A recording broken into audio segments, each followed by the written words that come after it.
On fait la radiocône en place, les 3 cônes sont exactement à la longueur de travail. Mais, à notre surprise, on trouve une partie de l'ancienne buta qui a passé au niveau périapical.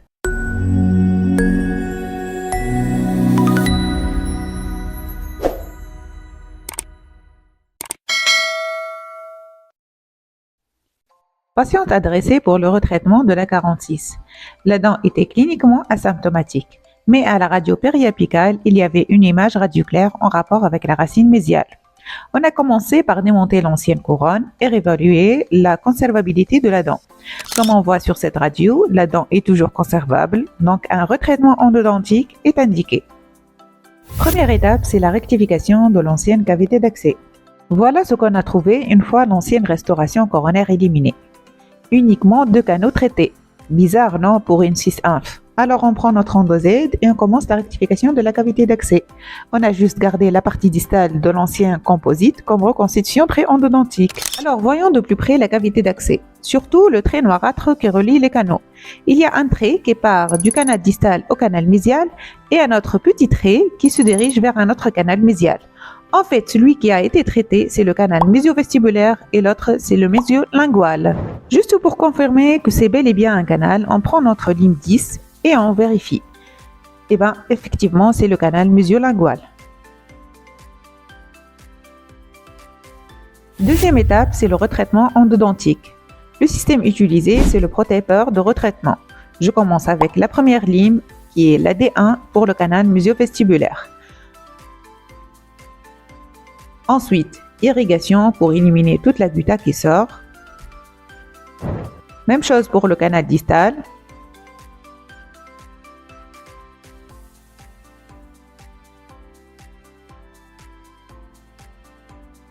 Irrigation. On passe à la deuxième ligne de la séquence qui est le D2, qui va faire le retraitement des 2 tiers coronaires et le tiers apical pour ce cas parce que les canaux étaient courts, et irrigation. Une fois le retraitement terminé, on passe à l'étape suivante qui est la mise en forme. Lors de l'exploitation du canal mésio-lingual qu'on a réalisé au début avec la lime K10, j'ai senti une grande résistance. La lime progressait avec difficulté. C'est pourquoi je commence ici avec une lime K8 pré-courbée et enduite de DTA-gel. Regardez l'aspect de la lime quand elle sort du canal. On commence la mise en forme par le SX pour éliminer les contraintes coronaires.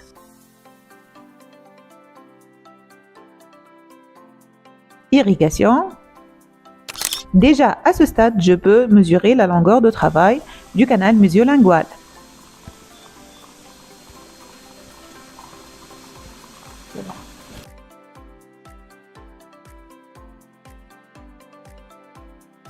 Je termine la mise en forme des 2 tiers coronaires, d'abord avec le S1, irrigation, récapitulation avec la lime K10, ensuite le S2,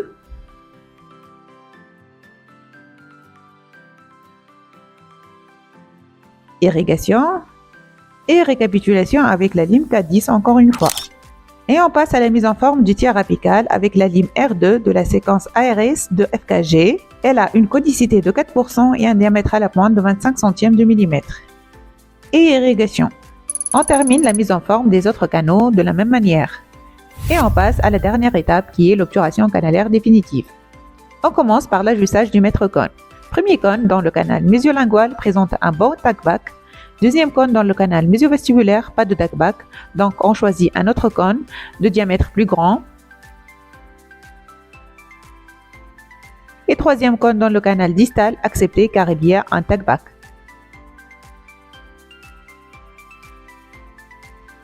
Voilà, ici, le cône choisi pour le canal mésio-vestibulaire et le cône de diamètre 35. On fait la radiocône en place, les 3 cônes sont exactement à la longueur de travail. Mais, à notre surprise, on trouve une partie de l'ancienne buta qui a passé au niveau périapical. Alors, qu'est-ce qu'on doit faire? Faut-il faire une chirurgie? Faut-il s'abstenir? Qu'est-ce qu'on doit faire exactement? On a choisi de terminer notre traitement et faire des contrôles réguliers parce que l'endo toujours nous réserve de belles surprises. On continue dans l'obturation canalaire avec la séquence d'irrigation en pré-obturation et l'activation de la solution d'irrigation avec un insert ultrasonore.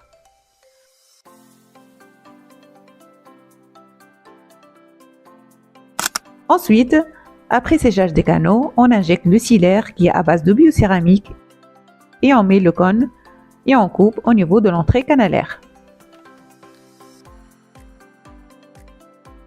On passe au canal musio-vestibulaire avec les mêmes étapes.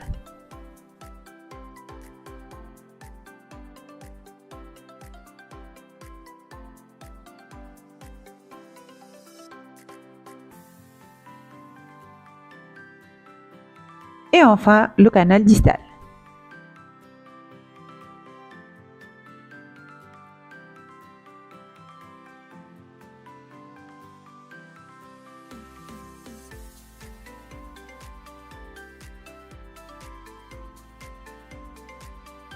Voilà les 3 canaux obturés.